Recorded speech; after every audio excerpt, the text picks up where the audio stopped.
Major support for Out to Lunch provided by the law firm of Jones Walker, established in 1937, now with more than 375 attorneys in offices throughout the U.S., providing a comprehensive range of services to a local, national, and international client base. Online at joneswalker.com. Additional support for Out to Lunch from Fidelity Homestead Savings Bank and Resource Management, Inc.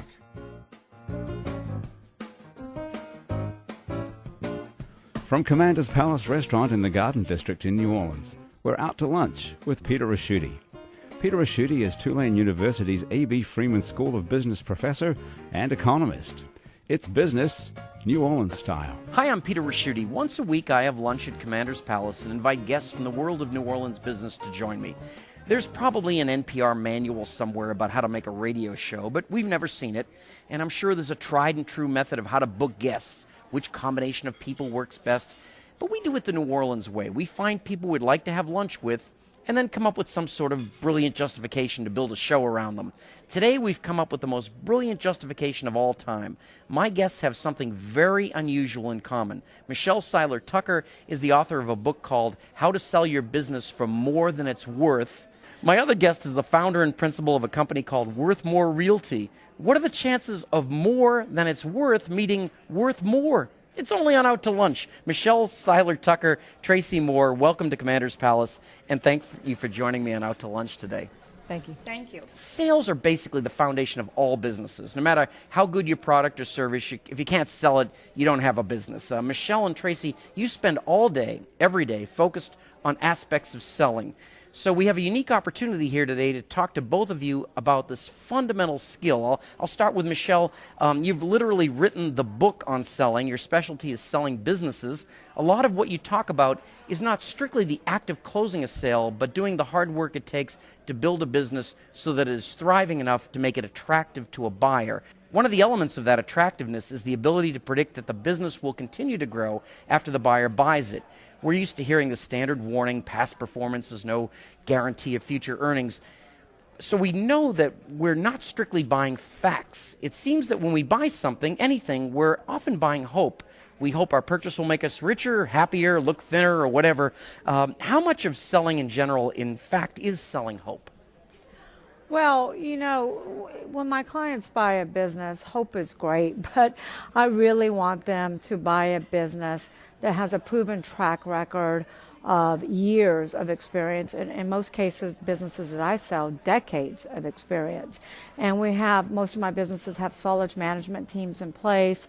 They have a great customer base. They have congruent revenue streams. So unless a buyer goes in there and totally disrupts the way that the business is currently doing business, in most cases, my buyers will be very successful at the business that they purchase. Well, you brought up an important point. Do you, when you make an acquisition, do you replace the management, the current owners, or do they stay on? What do you recommend? You know, it really depends. In most cases, I always tell my buyers, don't fix what's not broken. Keep the management there. My PEGs, my private equity groups, they absolutely will not buy a business unless the management team stays on. So management is crucial. Most sellers want to make sure that they're leaving their baby in good hands, and they want to stay on for that transition. They want to make sure their employees are taken care of. They want to make sure their customers are taken care of. And they want to make sure that their business lives on. Do you usually keep the name? Yes, absolutely. The name is part of the goodwill. Absolutely. In all the years I've been selling businesses, I will say maybe once or twice a buyer did not want to keep the name, but the name is part of the goodwill. Wow. And it's the intellectual property. That is absolutely. Tell me, and if a business has great name recognition and great brand awareness, then we can get that business a lot higher multiple than if they don't. And it is tough because, I mean, the valuations are different industry by industry. And absolutely. It's not one size fits all. And Tracy, you sell houses. That's an extremely personal and emotional transaction, as well as frequently being the biggest financial transaction a person will enter into in their lifetime. I'm sure there's a great deal of your job that puts you in the role of psychologist, reassuring anxieties, helping the client find a happy home. But how much of your job is focused on the other party in the sale? By that I mean, we hear that a good sale is when both parties walk away happy. Do you feel, as a salesperson dealing in these major lifetime transactions, that you have a responsibility to both parties to be happy, or do you focus solely on your client? I think that the smoothest transaction that occurs for both sides is everybody's happy that way. And that's why when you have good realtors and they work together to get the deal to the closing table as smoothly as possible, eliminating hurdles along the way. And I think that makes it easy. And nobody knows. And that's you and the other realtor mainly, yes, right? It's, yes. That's what a lot of people don't Unless get. you're working both sides, but yeah. And then, you are kind of making both sides of that transaction happen and everybody happy. But seems like as a country we've forgotten how to do win-win situations. Washington's a good example of nobody being able to do this any longer. You decided to go out on your own. Was it scary going out on your own? Because it would have been an easier thing to go with an established firm. What was not, it was scary telling my broker also that I was leaving, but I did it in July before Katrina. I don't think, had Katrina hit, I would have done it after Katrina. I would have been too scared to be on my own. You've had a series of really well-timed things. You were in New York during 9/11, yes. And then you started your own shop just before Katrina. Right. I assume you did something for the BP oil spill. I don't know. But it's all worked out. Yeah, it has. It has all worked out, and I love what I do. So. Well, now tell me about the market here, and we hear nationally that the housing market probably bottomed this summer somewhere. It seems to be getting its footing back. But New Orleans, I always thought economically, it's like living on Pluto, right? It has nothing to do with how are we doing? Well, we're doing great. Prices are really high. There's not a lot of supply. It's a seller's market. Properties are going on the market, and then there's multiple offers, over asking if you price it right. And we didn't have the boom, so we didn't really have the bust. Plus, we had the Katrina dollars, so we're going strong. It's funny. I wanted to have you both on the show as sellers because I teach at Tulane, and students, generally young people, sometimes they have they back off against selling. They don't think that would be the career move for them. But one of the things I tell them is whether they're going to Wall Street or wherever they are, you're always selling. I don't know why they, unless you're that kind of geeky guy in the cubicle somewhere. If you can't sell, you don't make it, and that seems to be where the good money is too. Michelle? How did you start getting into sales? Did it feel natural, or were you coming out of some other business? It felt. I went to nursing school, but it felt absolutely natural. I love to help people, and I love to help people obtain what they truly want in life. And I worked at Xerox. I had 80 people underneath me at Xerox. Wow, that's supposed to be the great training program, right? Yes, and it is. It's fabulous. And I worked at Xerox for several years, but I always wanted to be an entrepreneur. And I knew I always wanted to be in sales because I love to create that win-win for my clients. And that's when I went into franchise sales, franchise consulting, franchise development. And then soon after that, that's when I started selling businesses. But for me, it's not a hardcore sales career. It's more of a consultative sales. I'm educating my sellers how to turn their business around, how to increase their revenue, how to improve their business and create a business that works for them rather than them working for it, so we can sell that business for maximum value. And the same thing on the buyer side. We're educating them on the benefits of buying a business. So it's more of a consultative sales. Right. It's not, I think people tend to focus on that transaction at the end, but it's much more than that. And like you said, Peter, we're all salespeople. We sell our spouses on what we need them to do. We sell our children on what we need them to do. That's how we found our spouses, right? Absolutely.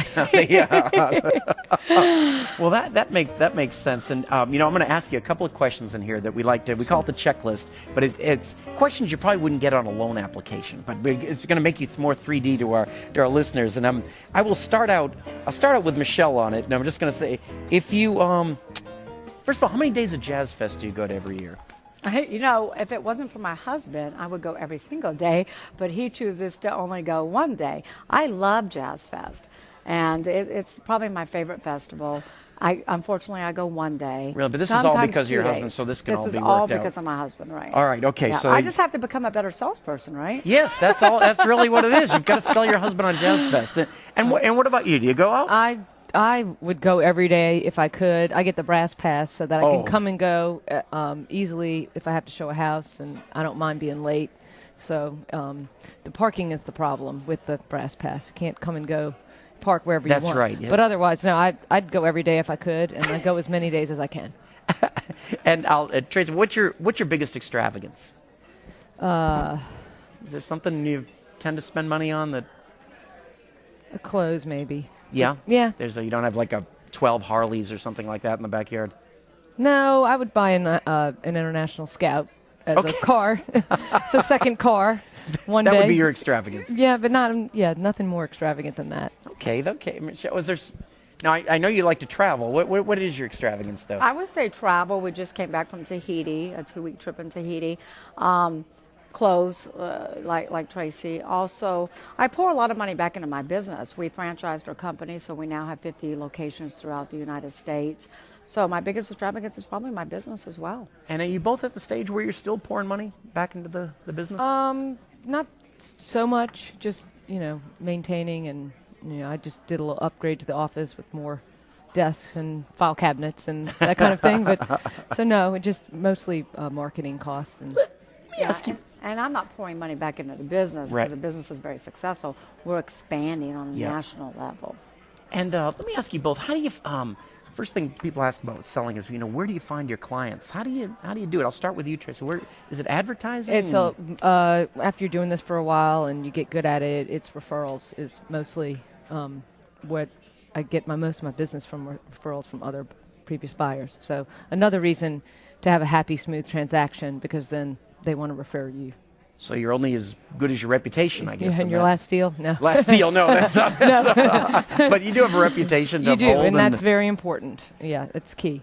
That is great. And what about yourself? Now this is even more complicated. We know, there's a market for real estate, but yours is even tougher in some sense. Where do you find the buyers? Well, mine and is sellers? more difficult because, unlike Tracy, mine is confidential. The sellers are paranoid about their employees, customers, competitors finding out that their business is for sale. So it's very hush-hush. But like Tracy, I've been in business for a very long time, so the majority of my business comes from referrals. Also, I just wrote the book, Sell Your Business for More Than It's Worth, so that's a huge lead generator as well. I do speak on stage across the country, and I speak on stage with Eric Trump, Kathy Ireland, Mayor Giuliani, so that brings us clients as well. I have agents too, and we have, like I said, 50 offices throughout the United States. So just a combination of the book, referrals. We have multiple websites, so we do SEO, search engine optimization. Okay. We have direct mail campaigns as well. Now, tell me, when you mentioned that part about the referrals and such, but you mentioned the part that got me in that conversation a little earlier was that you talked about the sellers not wanting people to know that they're, because I mean that's kind of Yes. Like in people real can't know estate, you're for sale, right? In real estate, the motto is the more people you tell, the more houses you sell. In my industry, it's just the opposite. We have to be very discreet. It's very proprietary, and every buyer has to go through a process of where, number one, they have to sign a confidentiality agreement. They have to qualify from a financial standpoint. And in some you have cases, to sign that too, right? I mean, that's well, of course, right, yeah. And in some cases, like we have $20 million, $30 million, $40 million listings, and that process is very discreet all the way through until the seller is comfortable with that particular buyer. So if I see you with someone in a little coffee house in the French Quarter with dark glasses in the corner, you're probably working on some deal. You won't see me there because people have to go to my office because people like you might be looking for me to see who I'm meeting with. Yeah, like when I travel, I'm always looking at luggage tags trying to find out stories. Like that's a good way to go. Yeah. We're going to take a look at our inbox now. That's when our producer picks a question that's come in from a listener over the past week. Grant, what have you got? Peter, this question touches on what you guys were talking about just a moment ago. It comes from S.B. Vander Willig, and he or she asks, how much does the culture of New Orleans determine the health of the real estate or economy in general? We keep defining ourselves by Mardi Gras and Jazz Fest. It's the two biggest things we have going. Is that good for us, or is that getting in our way? Yeah.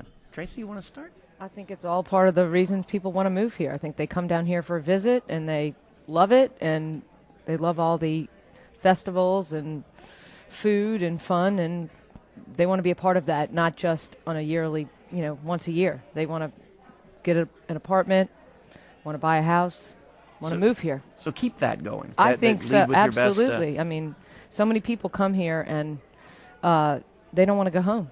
Mm-hmm. And the other thing that I always say is what Las Vegas people say, what happens in Las Vegas stays in Las Vegas, and what happens in New Orleans gets talked about over and over and over and over and over again. Like the lights going out. Yeah. Yes, right. People are still talking and about the our good problem. stuff. Oh, Now, Michelle, what about yourself? When you look at the businesses here, is it more than Mardi Gras and Jazz Fest? How do you tell them about what else New Orleans offers? Absolutely. You know, Peter, you came down here, I think you said 30 years ago, to go to Tulane. Right. You're still here, aren't you? Right, yeah. So why are you here? Jeez, I don't know. They won't have me back, I think. So it absolutely is more than Mardi Gras and Jazz Fest. I don't think people move to a city just because of two festivals. People move here because of the business climate. People move here because of the hospitality. People move here because it's a great place to start a business, to buy a business, to raise a family. Let me interrupt you with that. Has that gotten better? Is it a better business environment than it was, let's say, pre-Katrina? Yeah, I think so. I think so. You know, some of your best entrepreneurs, like Al Copeland, came from New Orleans, and that's just to name one. I could name more, but some of your best entrepreneurs came from Louisiana, and not just New Orleans, but the Bayou region as well. I think Forbes just named us number 29 in December and best place to go for business.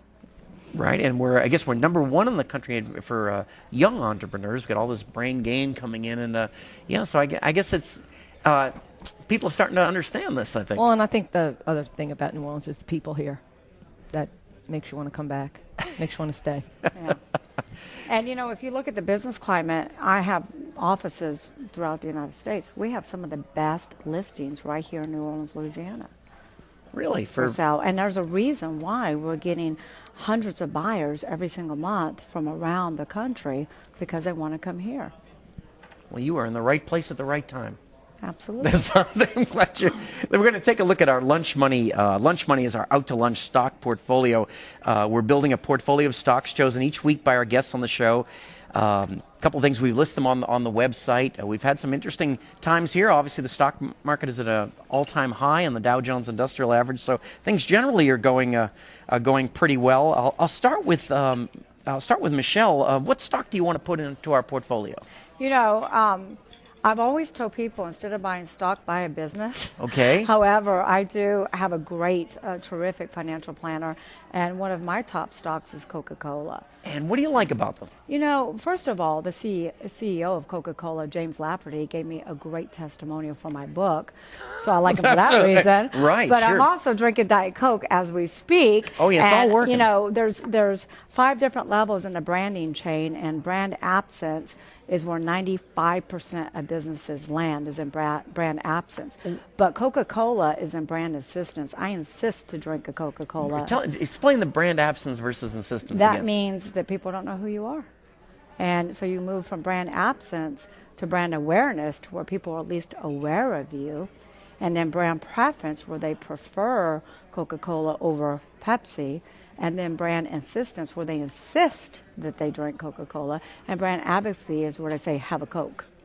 Right. And they tell everybody else to buy your products and services. So Coca-Cola is one of the best brands out there. It's worth $189 billion. And they sell about $48 billion annually. And of course, they're much more than Coke. They have They're Dasani $17 water billion in cash, and they owe no debt. Yes, that would be a good thing to have.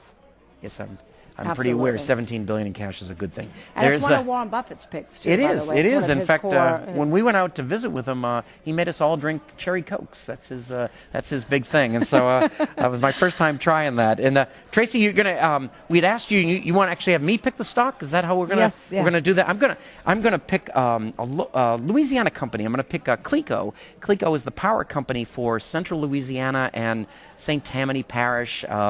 And stock's done really pretty well here, pays a very healthy dividend, and it is a small utility. It's right in between Entergy, which is gargantuan, and Southern Company, which is phenomenally large. And I think at some point, you know, a small utility like this eventually will probably get bought up by one of the two companies. But in the meantime, you're doing pretty well sitting there. So that's going to be your stock on our list. I've never done you wrong. Okay. So we'll have to see how that part goes. Tracy Moore, Michelle Seiler Tucker. I started off the show by saying the art of selling is at the heart of all business. And I think we've learned a lot about both the heart and the art today. You've both carved out successful businesses in very competitive environments and on your own terms. Thanks for the inspiration, and thanks for joining me on Out to Lunch today. Thank you. Thank you. It was a pleasure. Great Thank you for having us. Great to have you. My guests on Out to Lunch today have been Michelle Seiler Tucker, founder and president of Capital Business Solutions and author of How to Sell Your Business for More Than It's Worth, and Tracy Moore, founder of Worth More Realty. I'll never get over that combination. To find out more about buying and selling businesses with Michelle or buying and selling houses with Tracy, follow the links on our sites, wwno.org and itsneworleans.com. The show is recorded live over lunch at Commander's Palace in New Orleans. Commander's Palace serves lunch Monday through Friday, jazz brunch on Saturday and Sunday with live music and dinner 7 nights a week. The producer of our show is Grant Morris. Our technical producer is Eric Merle. Our web designer and digital guru is Dr. Cliff Brigden. The gregarious Jennifer Smith is our researcher. Mitch Foreman wrote and performs all the music on Out to Lunch. You can keep up with our continuing adventures in Crescent City commerce by liking It's New Orleans on Facebook, and you can get in touch with us and sign up for our mailing list at itsneworleans.com. You can also follow us on Twitter. We're at It's New Orleans. To listen to the past shows or get this show as a podcast, go to wwno.org or itsneworleans.com. Out to Lunch is a production of INO Broadcasting and WWNO for itsneworleans.com and WWNO 89.9 FM. I'm Peter Raschuti. I look forward to meeting you again next week on Out to Lunch around the table here at Commander's Palace. Till then, be well, be safe, be happy. Bye-bye. Major support for Out to Lunch provided by the law firm of Jones Walker, established in 1937. Now with more than 375 attorneys in offices throughout the U.S., providing a comprehensive range of services to a local, national, and international client base. Online at joneswalker.com. Additional support for Out to Lunch from Fidelity Homestead Savings Bank and Resource Management, Inc.